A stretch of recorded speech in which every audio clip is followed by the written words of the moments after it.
Assalamualaikum dan salam sejahtera, bersama saya Fasrina Abdullah dalam Buletin Pahang 30 Oktober 2021.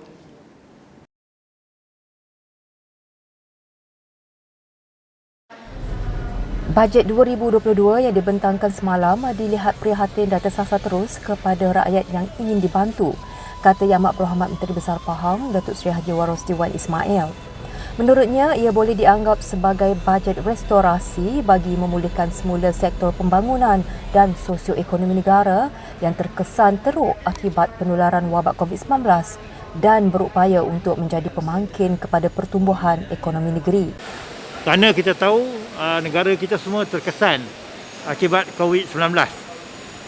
Dan bagi Kerajaan Negeri Pahang, saya ucapkan terima kasih kepada Kerajaan Persekutuan sebagai contohnya bagi program pemulihan alam sekitar di mana telah diperuntukkan sebanyak 450 juta.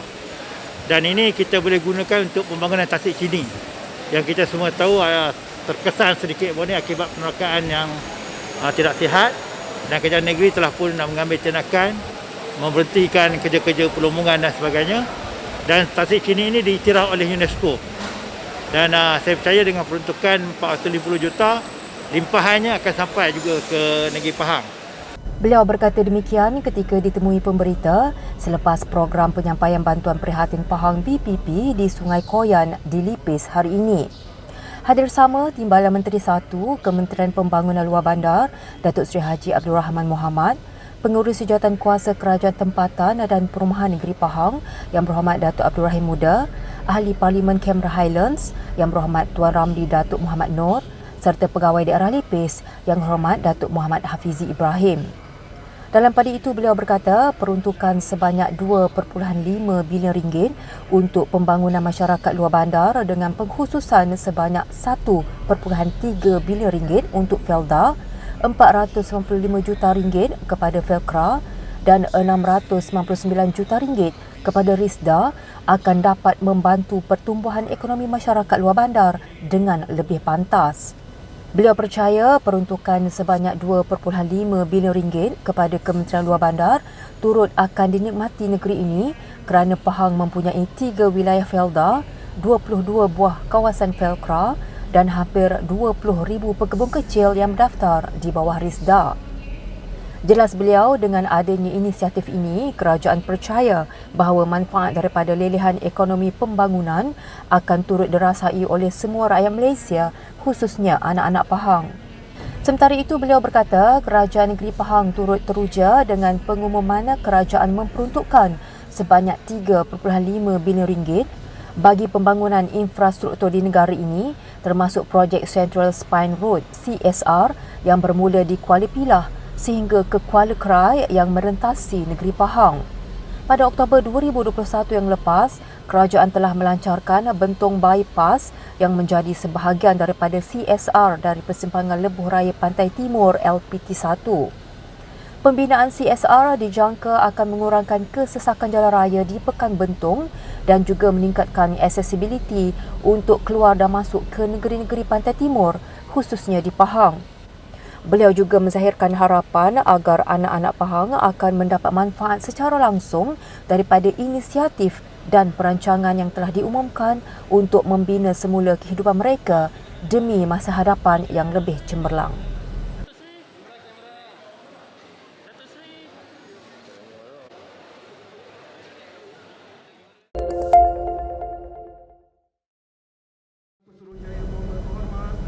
Pahang bakal menerima 6 buah balai bomba baharu dengan 3 daripadanya sedang dalam pembinaan, manakala 3 lagi telah menerima kelulusan dan akan dibina dalam masa terdekat.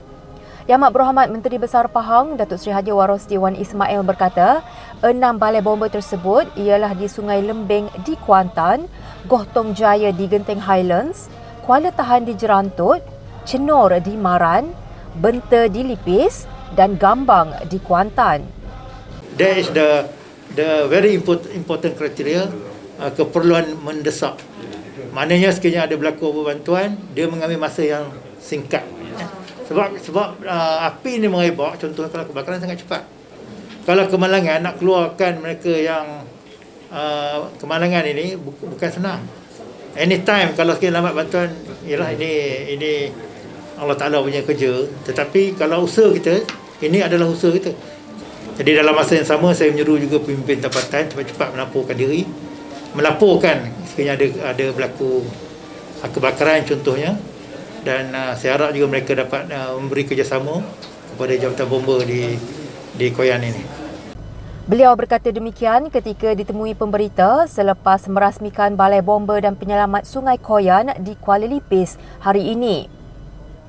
Hadir sama Timbalan Menteri Perumahan dan Kerajaan Tempatan Yang Berhormat Datuk Seri Dr. Haji Ismail Abdul Muttalib, Ketua Pengarah Jabatan Bomba dan Penyelamat Malaysia Yang Berhormat Datuk Seri T.S. Muhammad Hamdan Wahid, Pengarah Jabatan Bomba dan Penyelamat Malaysia JBPM Pahang Yang Berhormat Insinyur Haji Wan Muhammad Zaidi Wan Isa, serta Pengerusi Jawatan Kuasa Kerajaan Tempatan dan Perumahan Negeri Pahang Yang Berhormat Datuk Abdul Rahim Muda.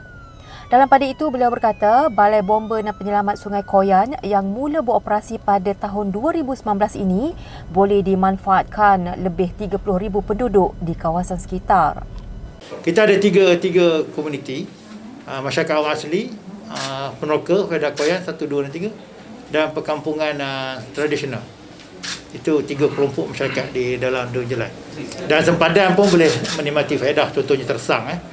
Saya fikir Tersang mungkin boleh dapat bantuan daripada sini cepat.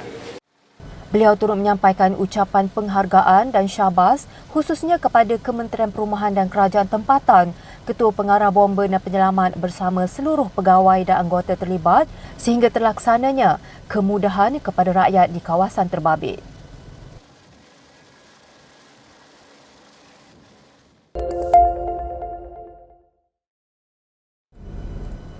Kerajaan negeri memandang serius isu pembalakan, perlombongan, pencerobohan tanah dan ia dibuktikan dengan penubuhan pasukan elit penguatkuasa negeri Pahang.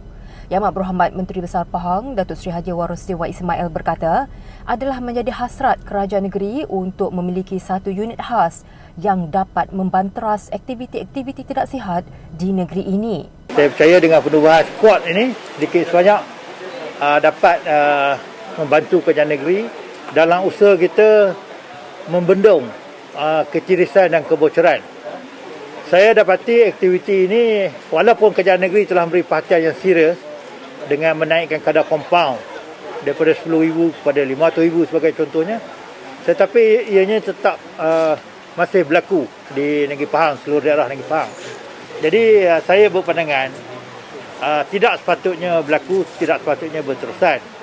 Kerana ini merugikan kerajaan negeri Pahang dan dalam masa yang sama menunjukkan bahawa seolah-olah kerajaan negeri tidak berupaya membendung aktiviti yang sedemikian. Beliau berkata demikian ketika ditemui pemberita selepas merasmikan Majlis Penutupan Kursus Pasukan Elit Penguatkuasa Negeri Pahang di Kem Pasukan Gerakan Am Bukit Galing di Kuantan. Hadir sama Yang Berhormat Setiausaha Kerajaan Pahang, Datuk Seri Dr. Salihuddin Ishak, Timbalan Setiausaha Kerajaan Pahang, Yang Hormat Datuk Muhammad Zakaria Ibrahim, Ketua Polis Pahang, Yang Hormat Datuk Ramli Muhammad Yusof, Pengarah Pusat Operasi Imunisasi Negeri Pahang, Yang Hormat Datuk Abdul Aziz Haji Saleh, Komander Brigade Tenggara PGA, Komander Hassan Basri Ahmad Safar, serta Pengarah Unit Penguatkuasaan Negeri Pahang, Tuan Haji Rizal Ali Elais Jaafar. Dalam pada itu, pasukan yang ditubuhkan hasil idea Datuk Seri Haji Warosdi sendiri ini telah menjalani latihan intensif kira-kira sebulan yang dikendalikan Polis Diraja Malaysia PDRM melalui pasukan Gerakan Am PGA di Kem Galing, Kuantan. Seramai 20 penolong pegawai penguatkuasa dipilih melalui saringan ketat sebelum diberikan latihan asas pengendalian senjata, risikan dan serbuan. Pasukan ini ditempatkan di bawah pentadbiran Pejabat Setiausaha Kerajaan Negeri dan beroperasi di bawah unit penguatkuasaan Negeri Pahang yang bertanggungjawab dalam menjalankan tugas risikan dan serbuan. Sementara itu, Datuk Seri Haji Warosdi turut menzahirkan keyakinan bahawa pasukan yang dilengkapi latihan, ilmu undang-undang, pertahanan diri dan sebagainya ini dapat melaksanakan tugas dengan sewajarnya. Memandang serius aktiviti penguatkuasaan, aktiviti penerokaan tanah secara haram. Tak kira balak ke lombong ke tanah. Kita pandang serius. Dan ini adalah sebagai bukti, penubuhan pasukan ini adalah sebagai bukti di mana kerajaan sanggup membelanjakan 2 juta lebih setahun semata-mata untuk memberi fokus supaya aktiviti haram ini dapat diminimalkan. Saya tidak pasti, tetapi saya cuma mendapat ilham bahawasanya kalau kita nak serius untuk membendung aktiviti-aktiviti yang tidak sihat ini, selain daripada unit penguatkuasa yang ada, kena ada lagi satu unit yang membantu. Dan saya percaya kalau sekiranya aktiviti pembalakan, pelombongan, penolakan tanah secara diteruskan, mereka akan dapat dikesan InsyaAllah dengan adanya unit elit ini.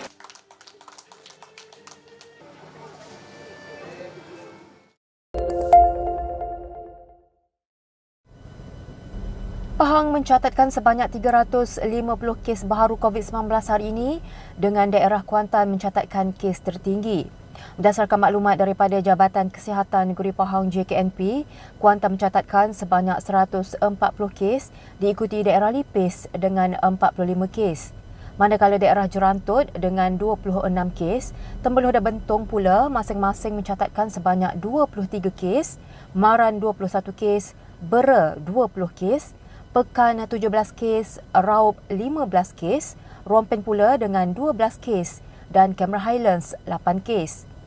Pada hari ini juga terdapat 1 kematian direkodkan dan tiada kluster baharu dicatatkan. Sehubungan itu, JKNP mengingatkan orang ramai supaya terus mematuhi prosedur operasi standard SOP yang telah ditetapkan meskipun telah lengkap menerima vaksin COVID-19. Justru pematuhan SOP dan kawalan kendiri perlu diamalkan secara maksimum bagi memutuskan rantaian COVID-19.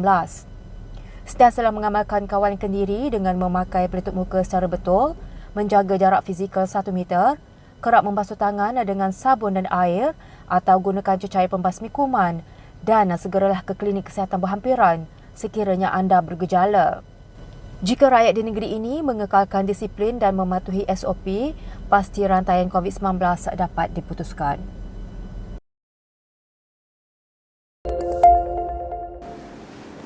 Sekian Buletin Pahang bersama Unit Komunikasi dan Media Pahang. Ikuti kami di Facebook, Instagram, YouTube dan Twitter. Terus bersama Pahang Media bagi mendapatkan maklumat terkini di negeri Pahang. Assalamualaikum.